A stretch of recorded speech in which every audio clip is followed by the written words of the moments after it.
So I wanted to make a quick video about the Formless Jhanas. And yeah, I may do one about the first 4 jhanas at some point, but I guess just to give a little insight and overview, there's a way in which the way I relate to and teach the jhanas is very body first. So a good example of what I mean here is that the word concentration can be understood a couple of different ways. When we're doing a kind of mind first approach to jhanas, the term concentration and one-pointed focus is very much about concentrating on something, in the same way that if you were going to concentrate on writing or concentrate on listening or concentrate at school, you're like using your mind to concentrate on something. And the way in which concentration is meant when you're going for a more body first approach to jhanas is that the concentration of a liquid. So it's almost like the amount of liquid that is present in the whole body of the liquid. If you've got 2 liquids, it's kind of like the concentration. So yeah, rather than concentrating on something with our minds, it's like we're allowing our beings to be highly concentrated with jhanic energy, like positive, wholesome states, allowing ourselves to be flooded in that way from our kind of bodies out, rather than like our minds on. And it does require a bit of both. So when we're kind of getting into the jhanic states, it's good to give the mind something to just like concentrate on, as well as intentionally opening to that flooding sensation.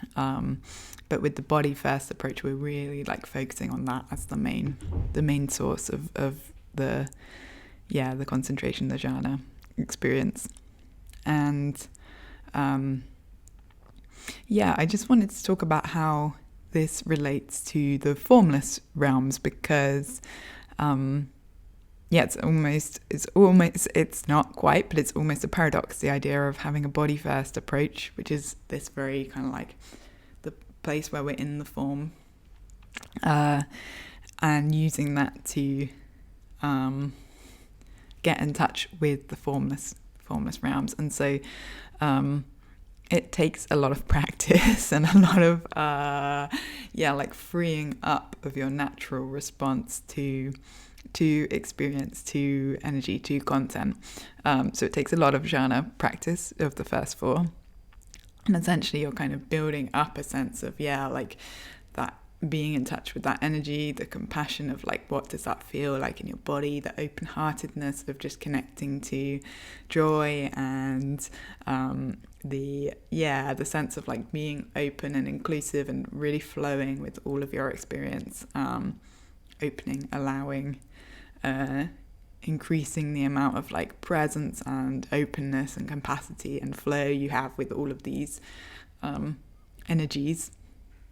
And as you increase that, then it's almost like you can open wider and wider to experience. And at some point, it's like you open your sort of energy system opens so fully that it's no longer like centered or attached to this like physical system here. It's almost like much more distributed into what's just around. It's like, rather than the energy of your chest feeling a certain way, it's like you're just in touch with energy, being energy. And it's kind of, centerless. And some of the things that can stop this from happening if you practice jhana is things like fear. So like fear of dissolution of boundaries, or like doubt, if you're kind of second guessing yourself, that sort of thing. And so really we just want to create like a nice safe container where we can practice and open up in a bigger way and just just feel the energies and experiences as they're occurring, and not get into like an analytical frame too much. Just almost like allow the experiences to progress as they would. And one thing that I would add here is that they're all of these states have an inherently imaginal quality to them. So there's a way in which everyone's sense of infinite space, everyone's experience of infinite space will be different. And there's no kind of like objective measurement for, this is this and this is this. It's more like this sort of creative, soft, feminine, energetic world that we're stepping into. So it's really kind of like letting go of that analytical part that will second guess, and just dropping into the softness and the creative experience of your own world. And that will open up the sense of like, oh wow, yeah, I can open and connect to these things. So I'm just going to do like a short, almost like very fast guidance through the way that I describe them. It's going to be different to how some other people describe them, and that's partially because it's a body first approach. And you can just listen along and see what it brings up in you. So if you start, we're just going to start with a little bit of slow breathing. So this has a couple of things. It's to bring in that sense of like mindfulness and mental concentration. We're also like calming the whole body and mind, preparing it to almost like giving it the message, the language that it's safe. And with that, we can kind of release any unwholesome states or habit energies or anything that's sort of like still running. It's like we can just let it go for a bit. And this kind of like slow breathing where we're really paying attention, it's almost like we want that to just become our world for a bit. There's nothing else that needs our attention right now. So we're just going to do 10 slow breaths, and if the mind can just count them as they go past. And with the body, you want to really feel how it feels. So you might get quite like high def sensations of like, that's the belly, that's the throat, that's this, that's the nose. But it might be a much more imaginal kind of like, it feels like a wave of dark blue energy, just like coming in and out and pulsing and moving. Anywhere on that spectrum is fine. You just want to find like your natural way of being in the world with those breaths. So let's do 10 breaths together. If you lose track of the counting, don't worry about it, but just start back at 1 again every time you lose track. And I'll do some nice slow ones, and we'll go from there.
And then you just want to, feel into the energy of your body, a body that is made of energy.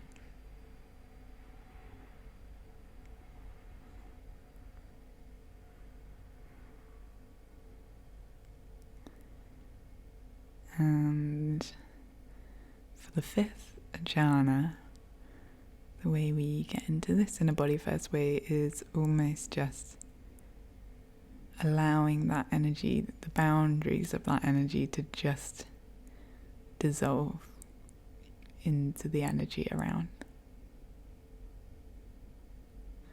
So even with your eyes closed, you may be able to sense the energy of the room, the house, the town, the universe around you. You're just sort of including all of those and just dissolving the boundaries.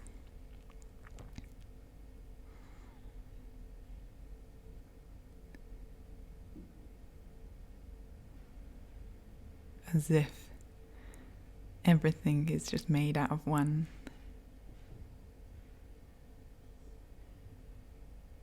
ingredient, one energy ingredient, and your being is just a part of that. And there's no edge to that energy. It's infinite.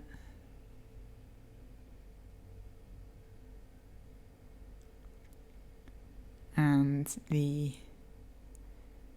energy that creates the air, the space, the sound,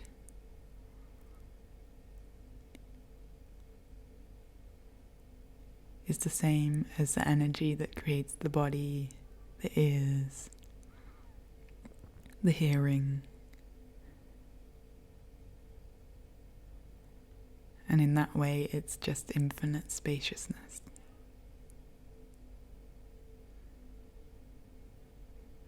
Infinite spaciousness for expressing what needs to be expressed in this moment.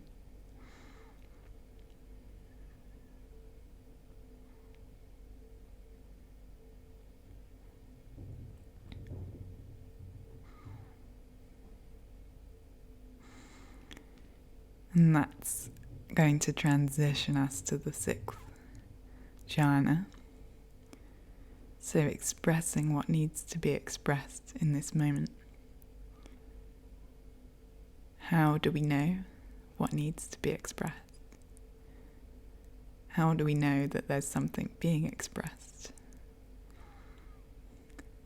What's listening? What's expressing? Where does that knowledge, where does that consciousness, where does that experience exist?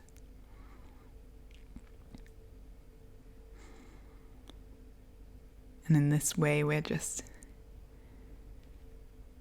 tuning into the knowing that exists in everything.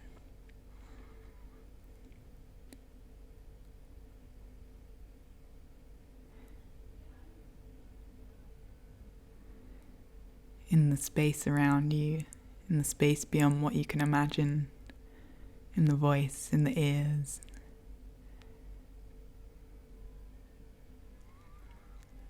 Again, just losing any boundary between that's being created, staying in touch with that boundaryless energy.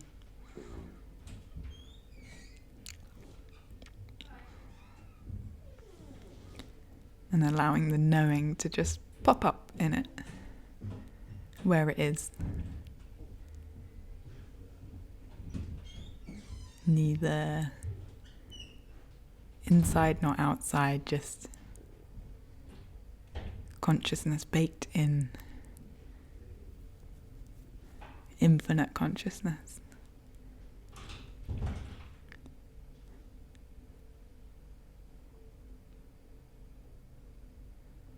Like a fractal down to the smallest part and up to the biggest. movements of the universe.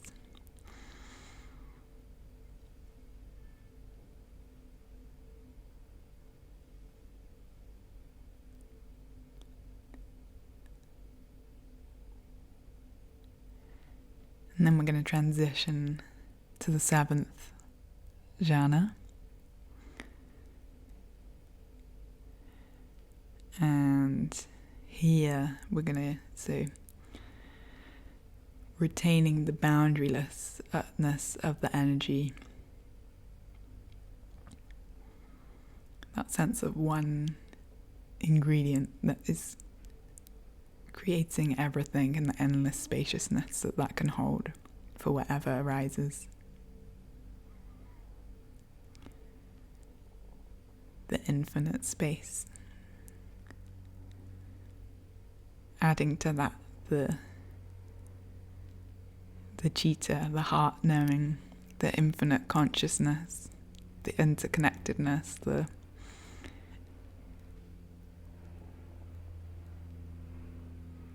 web of consciousness without a center.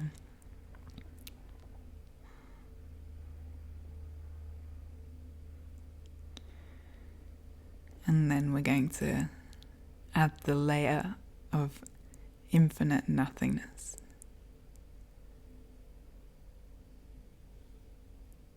And in this part,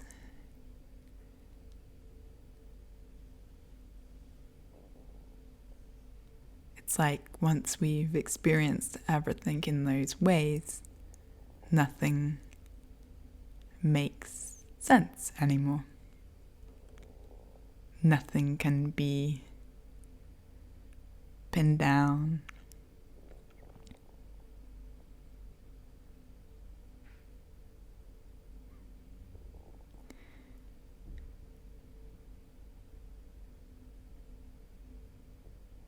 In a world of infinite consciousness, where everything is meaningful and we feel connected to that,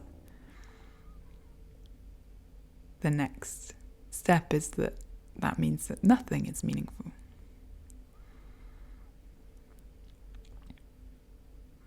Because you no longer have the duality.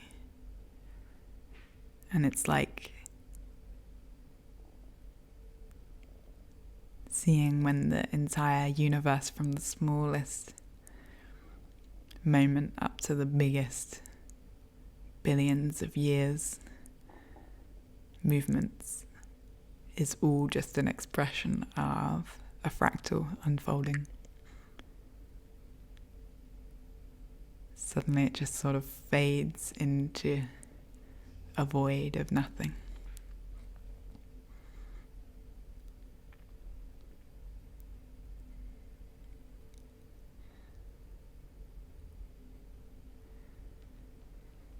We can just release into that. It's like a sigh.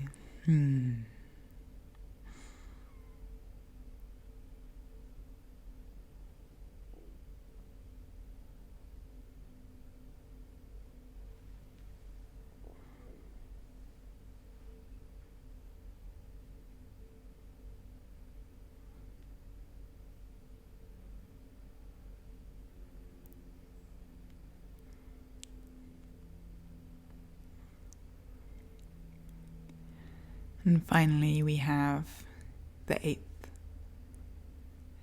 jhana. And so we're building on all of those things, including all of those.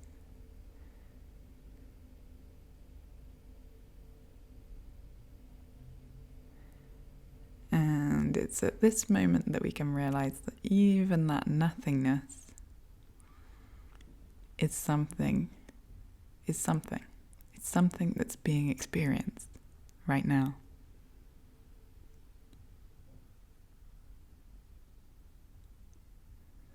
So even the nothingness is a something.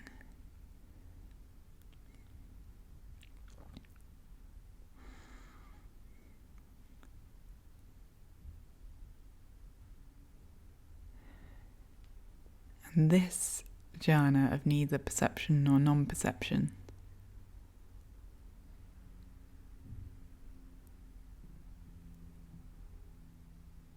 It's like the location of everything falls open.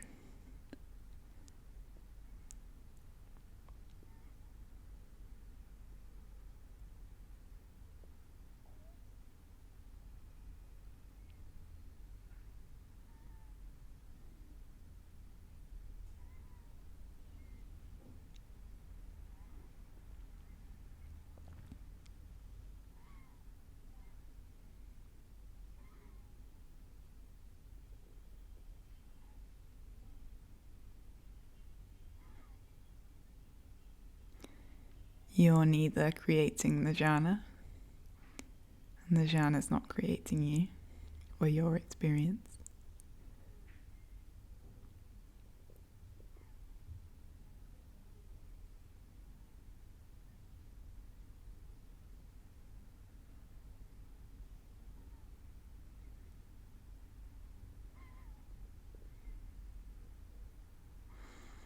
It's a bit like you fall between the cracks of the universe or experience.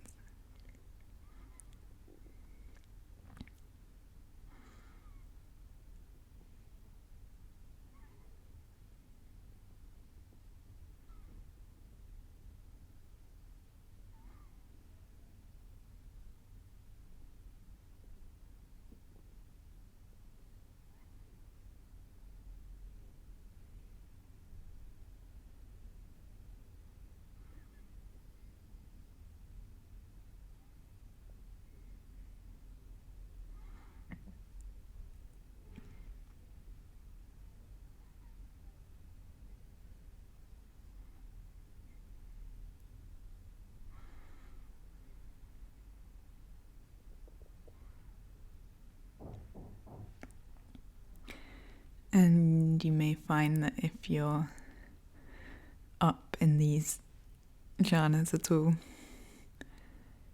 you may just drop out completely and end up in cessation, which, yeah, can happen lots of different ways.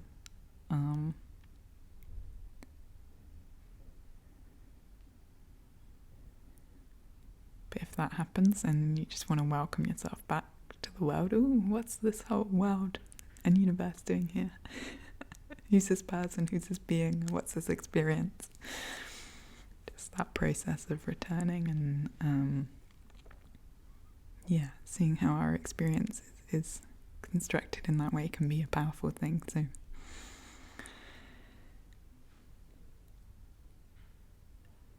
yeah, hopefully that was interesting, helpful. Yeah, this has been purposefully quite a short video just to try and cover the main things. There's lots of sort of subtle details in a body first approach to jhanas and how that creates different sort of experiences of these states to how it would in a mind first.